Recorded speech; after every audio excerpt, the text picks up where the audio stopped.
Ladies and gentlemen, good morning. My name is Kholi Vazane. Today I will be continuing with update topic 2, following our update topic 1. Update topic 1 was on a number of issues affecting small businesses. That is mainly the appointment of the Small Business Enterprise Ombudsman. All right. So in this update topic note, we will be dealing with the State of the Nation address, trying really to bring up to speed small businesses about issues that affect them and try to stimulate an interesting education around those issues. All right. So most of the information here has been found from that email address, which is written there on the screen. All right. So that's where we got most of the information, because we needed to be as accurate as possible over there. So what is the State of the Nation address, SONA? So this is an annual address that is delivered by the president, the current president of the Republic of South Africa. So any president has got a duty to do that. I will suppose that when the president is not there, the deputy president will be able to do that on the advice of the president. The purpose of the SONA is for the president to highlight achievements of the country, to say in the previous financial year, what have we achieved, and in doing that we'll also flag some challenges that the country would have faced in the previous year. And with the challenges, of course, and with the level of achievements, the president would then outline interventions on how things will be going on in the financial year of assessment, or in the financial year. And when he does this, he touches mainly on three things.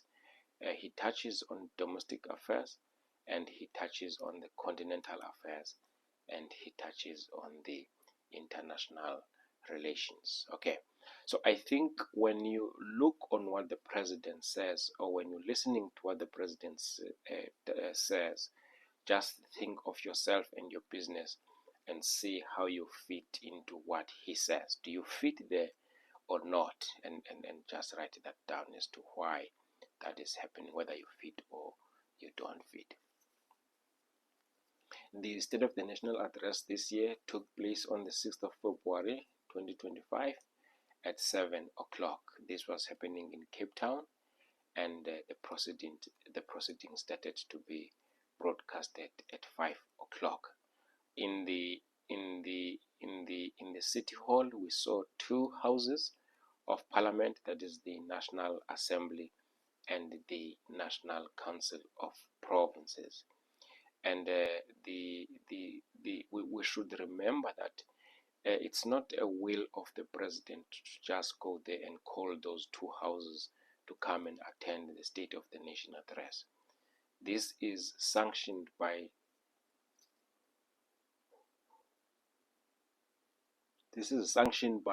Section 42(5) of the Constitution, where that section requires the Republic of South Africa to summon a parliament to an extraordinary sitting at any time during a special business. So a SONA is conducted in terms of Section 42(5). Okay, why Cape Town is important for South Africa?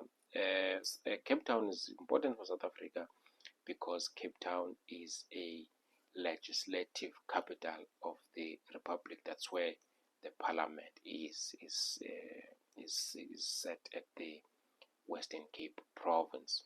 What is the role of Parliament regarding its oversight function? We're going to talk a little bit about Parliament in our update 3 to say what is an update, what is a Parliament, what are we likely to find in the Parliament, and which section of Parliament really is responsible for small businesses.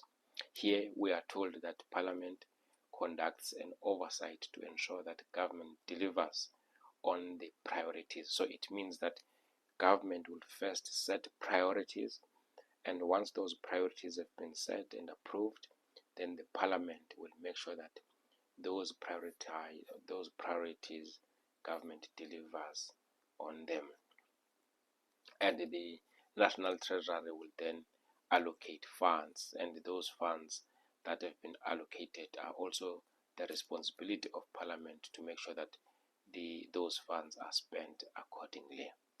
What happens after the State of the Nation address, as we have seen now? Then once the President delivers the State of Address in terms of Section 42(5) of the Constitution, then the political parties will sit down, draft their questions, and prepare for a debate. In this debate, there will also be comments and questions raised on what the president would have said on the SONA during the SONA date. All right. So there it's a discussion of many items, some agreeing about what needs to be done, and others are not in fact in support of what the president would have said. So the debate usually takes place over 2 days in a joint sitting. For 2025, this is scheduled for the 12th and the 13th of February 2025. We now know that the president comes to Parliament and deliver this speech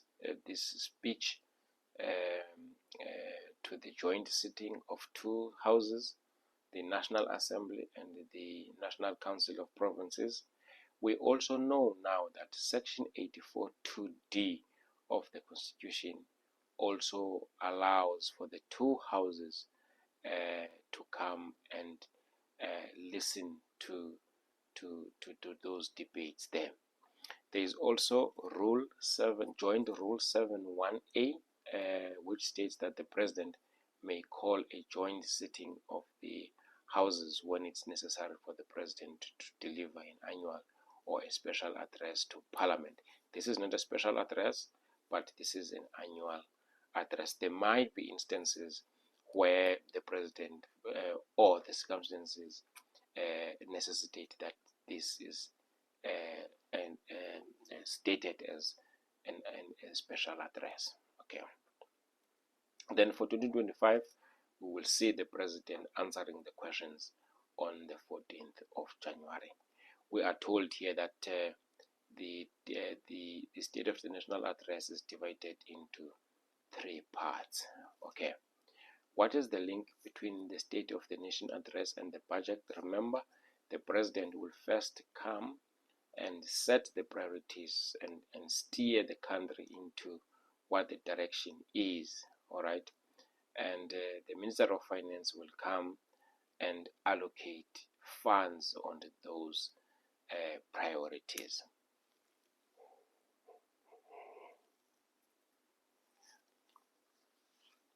All right. So who was in attendance in this SONA? We saw quite a number of good people there. We saw the National Assembly Speaker. We also saw the Chairperson of National Council of Provinces. Then we saw the Deputy President, Shipokosha, Polas Mashatile. Then we saw Chief Justice Maya. Chief Justice Maya is the first female justice ever in South Africa to hold that position. We also saw her with some of the judges that were there. Former President Thabo Mbeki, we saw also him there, and we saw former President Kgalema Motlanthe. Then there were also former President, Deputy President David Mabuza, the former Speaker of National Assembly, the former Deputy Speaker of the National Assembly, then the former Chairperson of the National Council of Provinces, Mayor of the City of Cape Town. Remember, this event was held in Cape Town, so the mayor there was also present. The Dean of Diplomatic Corps were also there, members of Parliament, and also fellow South Africans. Fellow South Africans were not necessarily represented in Parliament, they were only represented by virtue. Okay. So we see also here that this is how the Parliament looks like in the outside, and we also see that here is the Parliament looking like in the outside. So this is a joint sitting of the National Assembly and the National Council of Provinces. That's how it is outlined there. Then we see the Parliament looking like that when it is in motion. So those are the three pictures that would help you to see how the Parliament looks like there. Okay. Points of interest. Yeah, this SONA was not an easy one, looking into the circumstances leading to it. It was a very hectic SONA. South Africa had never been into that position before, because SONA followed an incident where South African soldiers were gunned down in the Eastern DRC. All right, so it was quite emotional, and which really sparked some of the geopolitical controversies, where there was an exchange of words really between president of countries about what had happened, and some of those words really did not sit well, not only with South African people, but with most of the people in the world. So the president started by addressing that loss of 14 soldiers. He spoke about the charter, and if we look on the charter, he states that the charter is the cornerstone of the constitution. In other words, the constitution of the Republic of South Africa is informed by the charter, and the charter has got a vision that South Africa will be united one day, okay, or it has to be united against all odds, against all what has happened. South Africa needs to strive to be united. It needs to be non-racial. People must not be categorized about who they are when they need something or when they have to get something. People must not get because of their color, or people must not be excluded because of their color. Non-sexist, also the gender must not play a role in terms of who must get and who must not get. All right, South Africa should be formed by the will of people. What do people want? This will of the people, we have seen it during the 2024 elections, where the ruling party, the then ruling party ANC, lost the majority rule there, and introduced the government of national unity. Most political analysts claim that loss is the will of the people. That's what people want. They don't believe that ANC must govern alone now. It must find other strategic partners to move the country forward. Okay, where land is shared amongst those who work in it. I think working in it will mean a number of things, but it looks like the charter says land must be limited to those who are only residents on it, and they are not working on it. I suppose working on it will mean a mineral, agriculture, housing development, and all those things. So it looks like those are the people who have got a fair share in the land. Okay, but that is objective. There are also subjective areas that can be looked at to say, what do we mean by working on it? all right, where people share countries' wealth. First, I think we need to define what is wealth and what is to share, how is to share, and how do we identify the sharing of people, all right.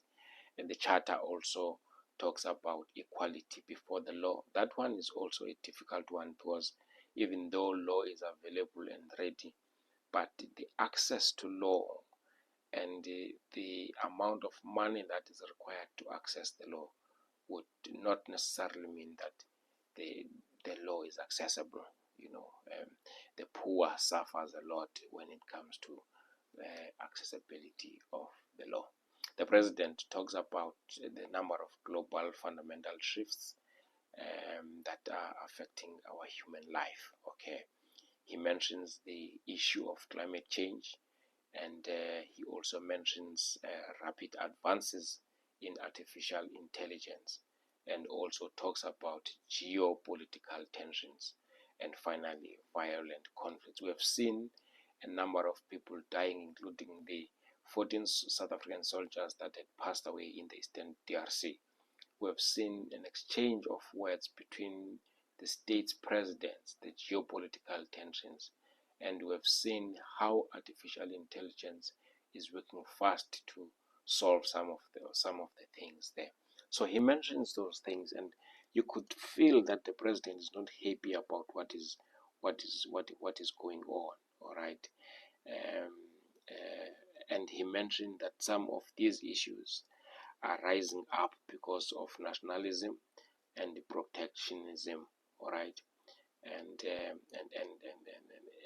the pursuit of the narrow interest by those people and the decline of common cause. Really, people, you will see that those tensions really caused a divide there. So before this week, the week that the president was delivering the SONA, South Africa had adopted a medium-term development plan. So in that medium-term development plan, we could see a clear and ambitious program for the next 5 years. So the medium-term development plan talks about South Africa's program for the next 10 years. Okay, it encompasses three things, three strategic priorities.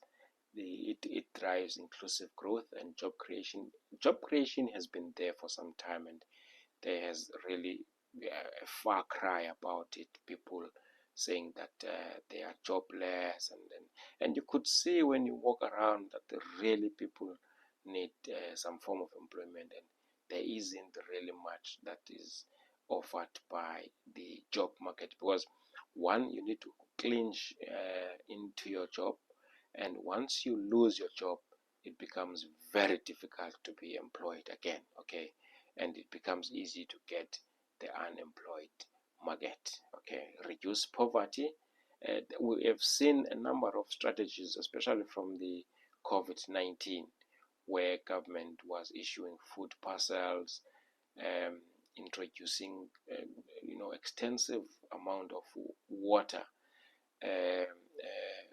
availability, and also tackling the high cost of living there, reducing inflation. Okay, that one is not very much clear on what has been done to tackle the high cost of living, but I know that with the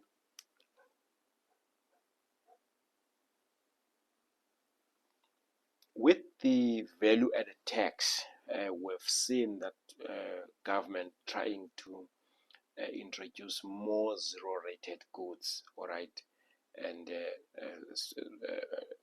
for people to afford. In other words, taking out the VAT component from those goods, okay, which I think was one of the strategies to reduce high cost of living there. Okay. Thirdly and lastly, to build capable, ethical, and development state. I'm not sure of capable because most of our leaders are not well read, and I'm not sure of ethical because we see our leaders on the news more often than not on accounts of being unethical there. All right. So on the final part, on the medium-term development plan, it was the issue of creating jobs, reducing poverty, and improving lives for South Africans. Okay, we already talked about capable. I'm not sure whether South African leaders are capable and competent, underpinning a professional public service. We heard that there is professionalization of public services that is coming up, where public servants are going to affiliate to a certain professional body. Good thing we have already started a body where small businesses are going to affiliate, and by that time comes, we hope that there are going to be synergies for offering those two as well. All right. Yeah, he talks about road maintenance and water and electricity supply that is disrupted, and refuse that is not collected, and sewage that runs on the streets. I'm sure from where you are, you could really attest that it's very bad to drive on the road. I remember when I was driving between East London and the airport the other day. Sure, it was a mission to go to the airport because of the number of potholes. Then electricity supply. I cannot count the number of businesses that have closed down because of continuous interruption of the electricity supply. All right. Refuse, you can see when you are traveling around the streets that really refuse is not being collected, and that reduces the integrity and the respect of our towns, and it's very difficult to do business on in towns like those one where sewage really runs through the street. You will remember your situation. You know where your business is located. You know how that sentence relates to you. All right.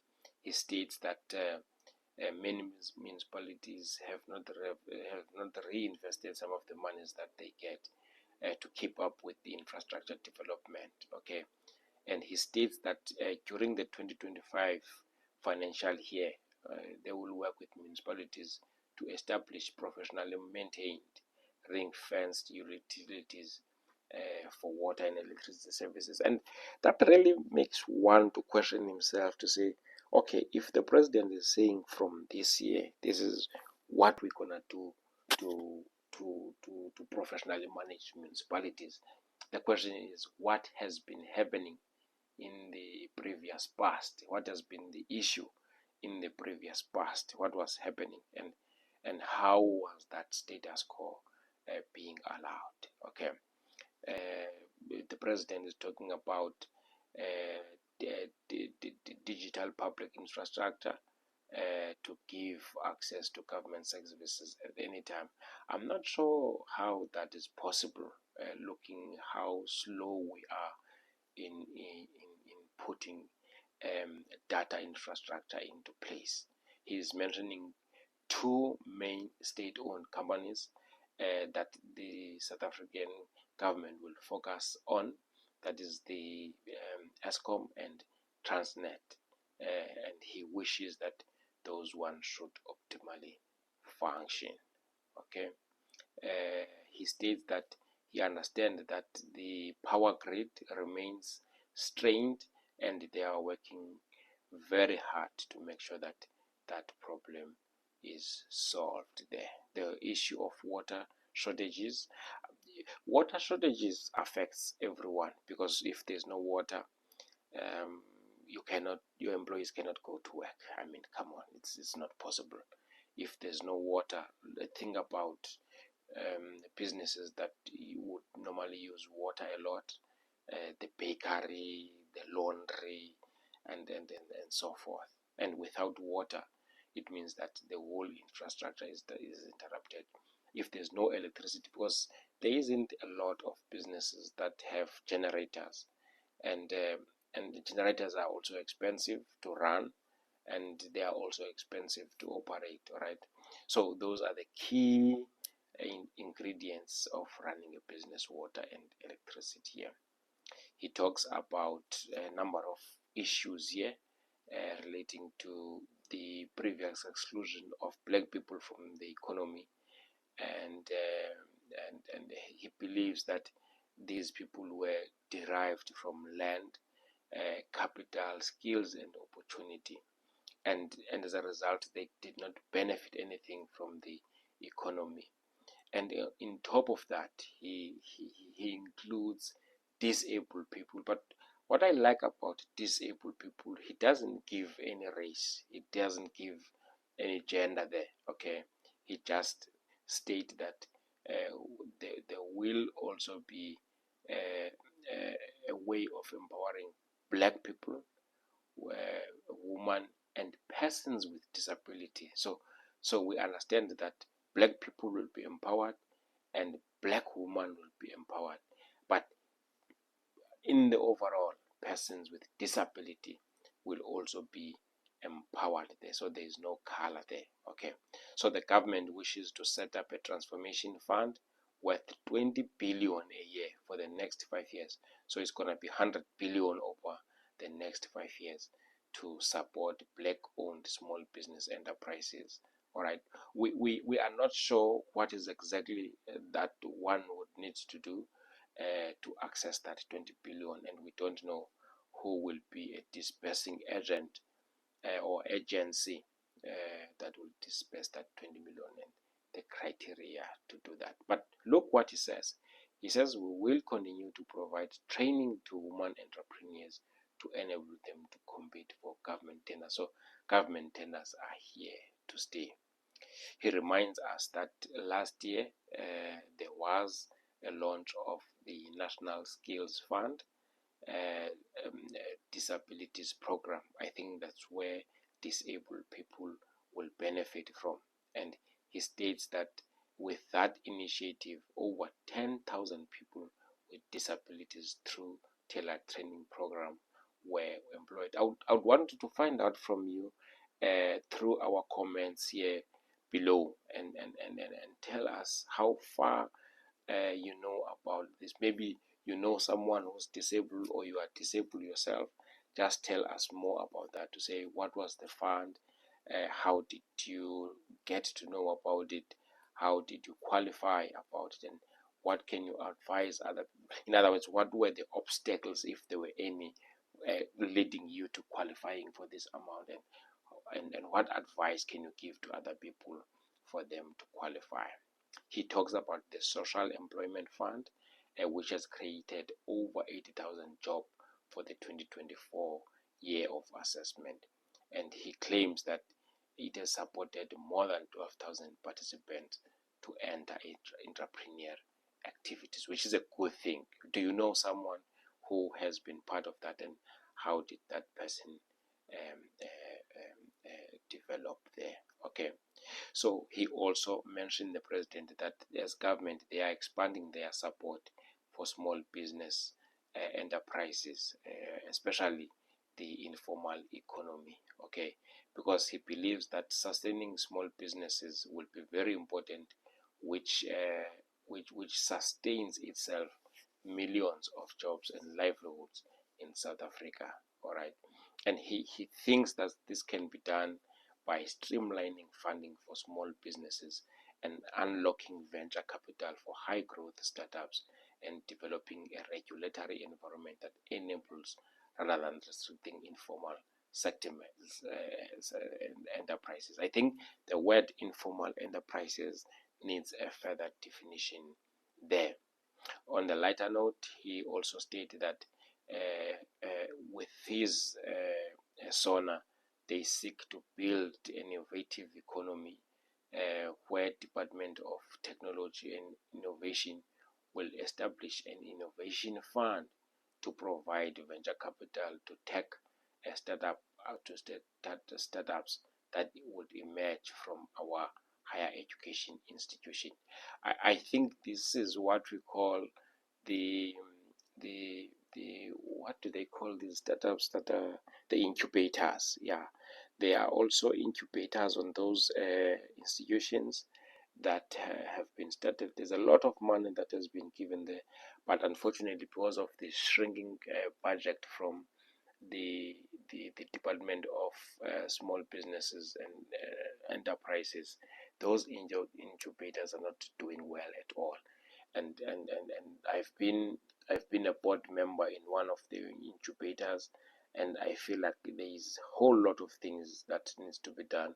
One of them is the fundraising, the purpose of incubation, and the content of what the incubators are learning. I feel like those ones really need attention. I wasn't really happy about what the incubators were learning there, all right? Because business is an overall concept, and it really needs a specialized person, a person who has been into business, and a person who has gone through the development stage and the regulatory environment that includes perhaps in our case the Department of Labor and SARS. You know what it is that must be done, because you can teach your small businesses whatever you want to teach, but if they are not adequately fit to deal with the Department of Labor, the CIPC, and SARS, your education will fall into the grain without that grain producing any fruits. So it will produce poor grain. So, ladies and gentlemen, I think that's it for today. Thank you ever so much. In our next update, we'll be looking into Parliament. Then I suppose after that, we'll be looking at the Department of Small Business to say what is there, how to contact them, and so forth. Yeah. So thank you for your time. Thank you for listening. Have a wonderful day. Goodbye.